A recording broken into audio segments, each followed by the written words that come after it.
د افغانستان پر وړاندې د پاکستان د ښه نیت او دریځ په اړه نه یوازې دا چې په کور دننه ډېر افغانان شک کوي، بلکې په پاکستان کې میشتو پښتنو هم ډېر وخت په دې اړه د اعتراض غږ پورته کړی.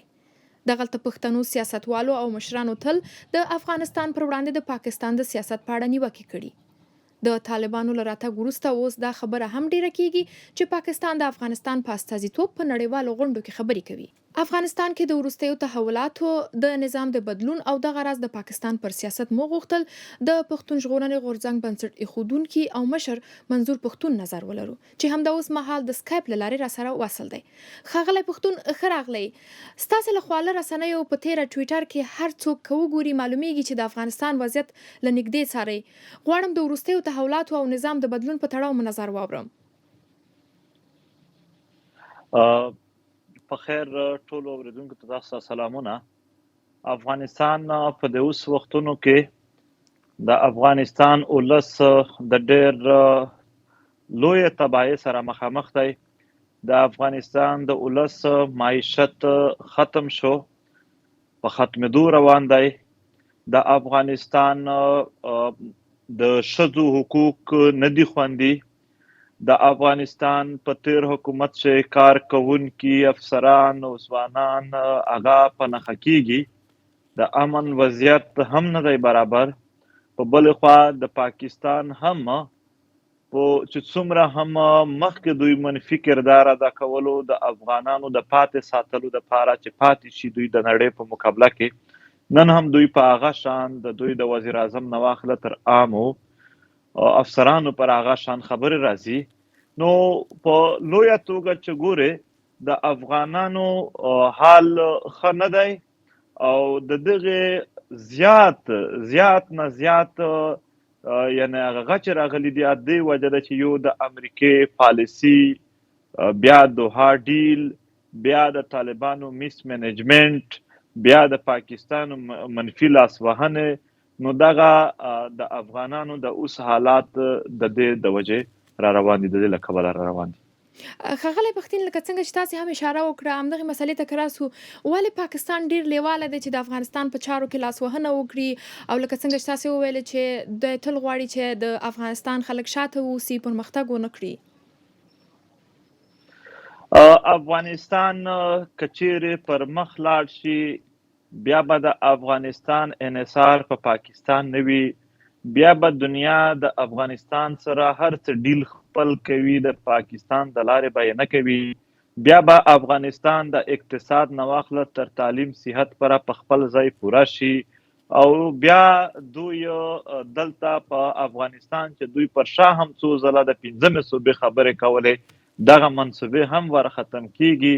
یو پرمختللی افغانستان د پاکستان د سټریټیجیک ډیفت پالیسی کې دننه فیټ نه راځي. دوی په خپل سټریټیجیک ډیفت پالیسی کې دننه د افغانستان بربادي تباهي چې په خپل عمل یې ثابته کړې ده هغه تل غوښتلې ده. پاکستان په نړۍ کې د افغانستان په نامه یو لوی کاروبار کړی دی، د افغانستان په ورانولو کې هم کاروبار کړی دی، د جوړولو په نامه یې هم کاروبار کړی دی. د افغانستان چې دلته کوم خلک به راتلل د جنګ نه د هغې په نامه د امدادونو په نامه هم کاروبار شوی دی.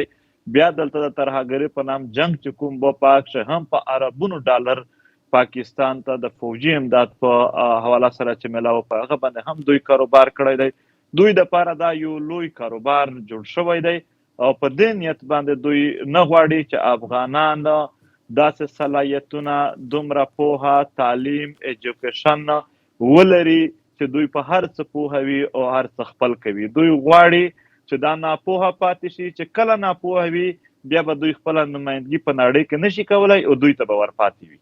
همدغه مسله لکه څنګه چې تاسې وویلې چې دوی د په ښکاره باندې هغه کوم روابط چې باید افغانستان خپله ولري دوی د افغانستان لپاره پر مخ وړي، همداسې دغه نیوکې وروستیو کې ډېرې شوي دي چې پاکستان اوس په نړیوالو غونډو کې، په نړیوالو کنفرانسونو کې د افغانستان په استازیتوب خبرې کوي.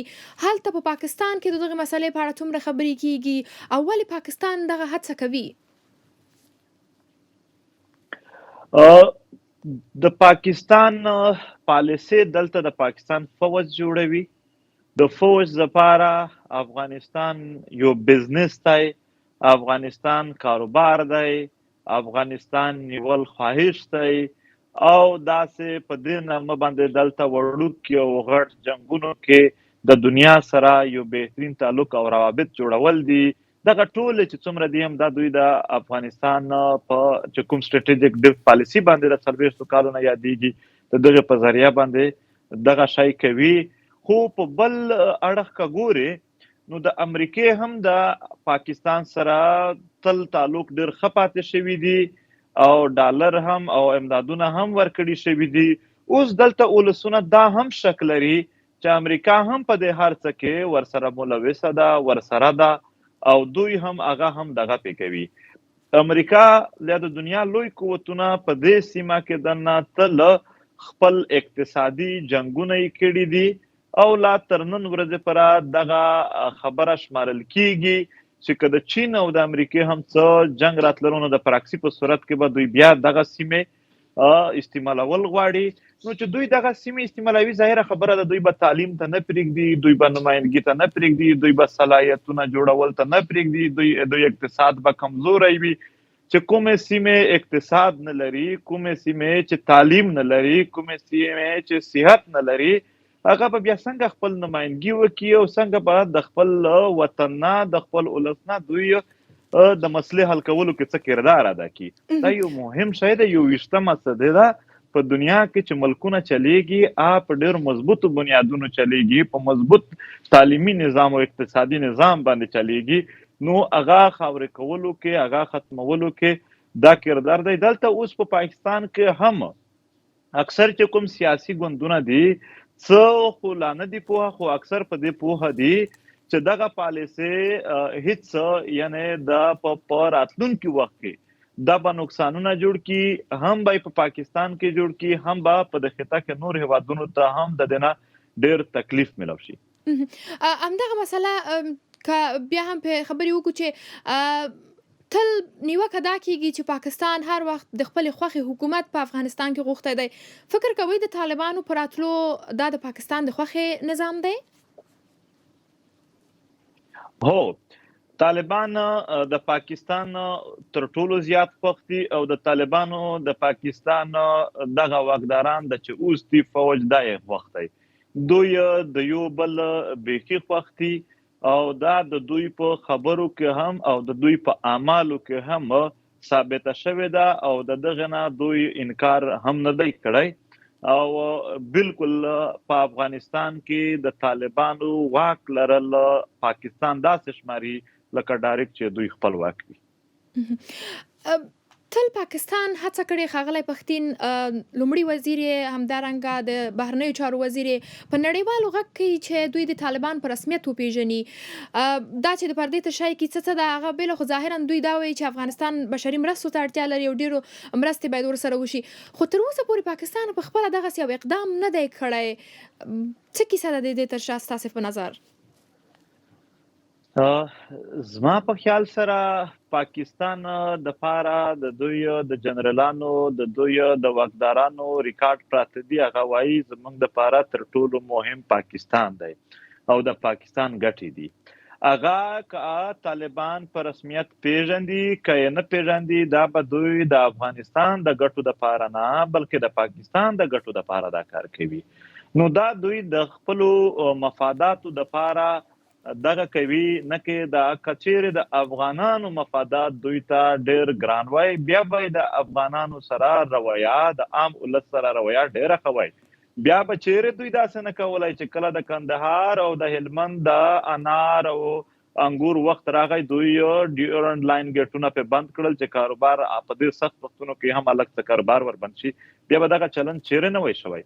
نو په دې حقلا باندې دا دوی د خپل مفاداتو د لپاره دا کوي نه که د افغانانو د لپاره هو البته افغانان مرستې افغان ولس یادوم افغان ولس ته د مرستې ضرورت دی افغان ولس ته د تحفظ ضرورت دی د پروټیکشن ضرورت دی افغان ولس ته د حقوقو ورکولو د شورټي د هغې یعنی د یقین ورکولو ضرورت دی په دې کې نړۍ د ډایرکټ د افغان ولس سره مرسته وکړي.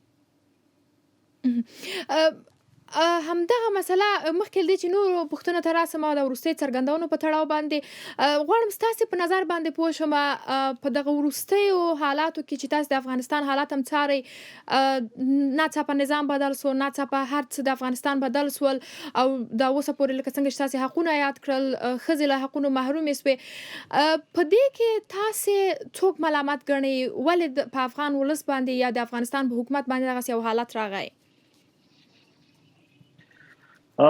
خیر دا په یو انګل باندې خو په یو اړخ باندې خو نشه ورته کتلای د دغه ډیر زیات اړخونه دي. په دې کې د امریکای هم، په دې کې د پاکستان هم، په دې کې دلته د نورو نړیوالو قوتونو هم، په خپل طالبان هم یا په تیر حکومت کې چې کوم داسې لږ څه کمی وي، دغه ټول چې سره جمع کې هم په دې کې ټول فیکټر راځي. یو اړخیز بنوي خو زیات نه زیات د دغه عامل امریکا کېدلی شي، د امریکای غلط پالیسي کېدلی شي چې دوی افغانان یعنی اچانک پرېښودل په خپل ځای باندې او د دوی د واک اختیار او د دوی د نظام انتظام او د دوی دلته د معاشي او تعلیمي ستونزو په حق لا باندې دوی اچانک یعنی اسه بس ډایرکټ یوازې پرېښوده او دوی شل کاله په دې نامه باندې دا خاوره استعمالوله. ښاغلی پښتین، څو ورځې مخکې عمران خان د اسلامي همکاریو په عمومي کنفرانس کې یو موضوع ته اشاره وکړه چې د نجونو د زده کړو او تحصیل خبرې وکړه چې تاسې هم د موضوع ته غبرګون درلوده. دغه د پښتنو د قبیلو په فرهنګ او دود پورې وتړله. رښتیا هم محدودیتونه په پښتنو کې فرهنګي مسله ده؟ نه، هیڅ فرهنګي مسله نه ده. دغه دا د ریاست انتظامات پورې اړه لري چې ریاست کوم هیواد کې یعنی هغه ریاست خپل ولسونو ته تعلیم ورکول غواړي نو هغه بیا تعلیم کولای شي. که چیرې د روایتو خبره وشي نو 300-400 کال اول به پنجاب کې هم د ښځو تعلیم نه وي، په هند کې به هم د ښځو تعلیم ډیر کم وي، داسې نږدې نور داسې هیوادونه چې نن نه پوره ترقي ته نه دي رسېدلي هغو ټولو کې به د ښځو تعلیم ریشو ډیره کمه وي. نو آیا بیا چې ټوله دنیا ته لاړ شي، په ټوله دنیا کې دغه شی داسې روان ښکاري، نو دا کله چې د خو د ټوله دنیا کې داسې مسله جوړه شوې، خو دغه دا معنا شوله چې ریاست ته بیا تعلیم نه ورکوي. هیڅ کله هم نه. د ښځو تعلیم د ښځو حق دی، دا د روایاتو سره تړون نه لري او نه د پښتنو په روایات کې د ښځو حقوق یا د ښځو تعلیم په اړه داسې څه مخصوص ذکر دی چې تاسو بیان پې کوئ. که چیرې وایي چې نه د روایاتو خبره، نو په روایاتو کې دا هم نه دي لیکلي یا ویلي چې سړی د تعلیم کوي. د هغو په اړه هم داسې څه مخصوص لیک یا ویل خو نشته چې دا دی کوي یا نه کوي. دا ضرورت دی، دا د نوې دنیا ضرورت دی او دا د پوهه ده. پوهه که ښځې ولري په دې باندې څه بده ده. نو هدف د عمران خان د خبرو څه دی؟ د پوهې سره د ښځو یا د سړو د دواړو د پوهې سره معاشره سوسایټي په مخ ځي. نو څنګه به کولی شي چې موږ دا د روایاتو سره وتړو او بیا یې په دې نامه باندې دلته د ښځو تعلیم بند کو؟ دا داسې هیڅ کله نه ده. عمران خان څو ځله د پښتنو متعلق غلط خبرونه خپروي، د دوی منفي پروفایلینګ کوي. عمران خان د پښتنو په معاشره کې نه اوسېدلی، نه رالوی شوی دی. د پښتنو معاشره موږ پیژنو. دای دا ډډه وکړي د دې شینه چې د پښتنو متعلق دای خبرې کوي. پښتانه دلته کافي قوم آباده، هغه به خپله خبره خپله وکړي. خو دی خو خپله هم پښتون دی ښاغلی پښتین. خبرې ده وکړي دای پښتون دی، هم بالکل به پښتون وي دی، خو دی تر اوسه پورې د پښتنو سیمې چې کومې دي په هغه کې دی نه دی رالوی شوی. د هغه زیات وخت یې په هغه کې نه دی تیر کړی. دلته زیات وخت پښتنو خپل په خپلو سیمو کې تیر کړی دی. نو د ده څرګندونې په دې وجه باندې هم خطا دي چې دته پوره اندازه نه لګي. د ده د دې پر شا مطلب چې هر څه هم وي دا خبرې ناسمې دي او دته دا حق نه دی حاصل او د یوازې د افغانستان پښتانه هم نه، په کرشه دغه پښتانه پورې هم دغه کیسې وتړلې نو دای د کوشش نه کوي چې په مختلفو نامونو باندې پښتانه د حقوقو نه د تعلیم نه لرې وساتي. دا غلط قدم دی. دا د دنیا نړۍ ټول قوتونه دی دغه خبر باندې سوچ وکړي چې د یو ملک پرایم منسټر وزیر اعظم تر دې حده چې یعنی د تعلیم په شان اهمه مسله کې د نه داسې کیسې کوي. دا رجحانات غلط پیدا کوي. ښاغلی پښتین، د افغانستان د نظام د ړنګېدو په اړه او دا چې تل تور پورې کیږي چې پاکستان لاسوهنه کوي، کله مو د افغانستان په مسایلو پاکستان حکومت سره خبرې کړې دي له نږدې؟ زمونږ چې هر کله هم مذاکرات یا د خبرو اترې لړۍ پیل شوې ده، مونږ په هغه کې د امن غوښتنه کړې ده او په دې امن کې دا هم یو ضروري فیکټر و چې دا بدامني په افغانستان کې د لاسوهنو په بنیاد باندې جوړیږي. لہذا تاسو هلته منفي لاسوهنې بند کړئ. دغه غوښتنې مونږ تل کړې دي او مونږ پوهیږو چې دې خوا کوم جنگ وشو، کومه تباهي جوړه شوه، کومه بربادي جوړه شوه، کوم خلک ورک شول، مړه شول، ماشومانو ښځو نه واخله تر سپین ږیرو پورې ټوکړې ټوکړې واچېدل. دا ټول د افغانستان جنگ او په هغه کې دننه د منفي لاسوهنو په نتایج کې شوي دي او موږ د دغه بند کول په هر فورم باندې غږ پورته کړی دی چې منفي لاسوهنې دې بند شي په افغانستان. دا به مو پوښتم چې د دوی ځواب معمولا تاسې لپاره څه چې تاسې ورسره خبرې کړې دي، او بل دا چې دغه تیرو 4 میاشتو کې چې کوم تحولات په افغانستان کې راغلل، له نږدې مو د پاکستان له حکومتي چارواکو سره کتلې دي، لیدلې مو دي، په دې اړه مو خبرې کړي؟ نه، په نږدې وختونو کې زمونږ څه خبرې نه دي شوې او باقي هر کله چې دغه خبرې مونږ کړې دي بیا دوی دا ومني چې مونږ 40 کاله غلطیانې کړې دي. خو مسله دا وه چې مونږ به هلته جواب ورکړو چې تا 40 کاله چې کومه غلطیانې کړې دي هغه اوس هم لا په هغې شان لګیا دي. نو ته څنګه داسې کولی شې؟ یوازې ضروري نه ده چې تا غلطي ومنله. د غلطیانو سره سره د غلطیانو ازاله یعنی هغه چې کوم څه لرې کېدلی شي او په راتلونکي کې هغه غلطیانې بیا نه کول، دا هم ورسره تړلي دي. خو تر اوسه پورې دوی داسې څه اقدامات، داسې څه حرکتونه نه وکړل چې هغې کې مونږ ووینو چې واقعي دوی دغه شی بند که، دا مداخلت یې بند که. رابشم، ستاسې د غورځنګ په تړاو باندې مخکینی حکومت ان محمد اشرف غني تل ستاسې د حق غوښتنو ملاتړ کاوه. اوس طالبان ستاسې د غورځنګ په اړه ستاسې نظر څه دی؟ چې څه نظر لري، لیدلوری څه ده، په کوم نظر ورته ګوري ستاسې غورځنګ ته؟ یو اشرف غني نه، د دنیا هر هغه انسان چې هغه د انسانیت د پاره په زړه کې څه ځور لري، د پښتنو د پاره څه ځور لري، د مسلمانانو د پاره څه ځور لري، هغو ټولو انسانانو د پی ټي ایم پښتون ژغورنې غورځنګ سره یعنی همدردي ظاهره کړې ده او د هغې خبره کړې چې دوی غوښتنې ده ومنلی شي. خو اوسنی حکومت چې کوم اوسنی دی په افغانستان کې دغه خو خپل نه، خو چې دوی کوم عام ملګري دي په سوشل میډیا هغه منفي نظر لري. مونږ دلته زمونږ په خاوره جبر وشو، ظلم وشو، زیاتی وشو، په زرګونه خلک ورک دي، په لکونه شهیدان شول، کورونه ډنګ شول، بازارونه ډنګ شول، ټول وطن تباه او برباد او ویجاړ شو. مونږ د هغې دپاره د حق خبره کوو او هر هغه انسان چې په انسانیت څه ځور لري هغه به حتما هغې ته ټولو نه مطالبه ده چې هغه د دغې ملاتړ وکړي. باقي اوسنی حکومت یعنی چې کوم د دوی د عامو ورکرانو سوچ او فکر په ټولنیزو رسنیو لیدل شي هغه په هغه شان مثبت موږ نه دی لیدلی. وروستۍ پوښتنه به ښاغلی پښتین ستاسو د غورځنګ په تړاو باندې وکړم چې ډېرو سره همدا پوښتنه ده چې داسې ویل کېږي چې ستاسې غورځنګ هم په خپلو منځ کې سره یو څه بې اتفاقه شوی ده او له کله نه چې ښاغلی محسن داور ستاسې له ډلې بېل شوی یو بل ګوند یې جوړ کړی دی، همداسې کیسه ده که هر څه سم روان دي؟ هو، په منځ کې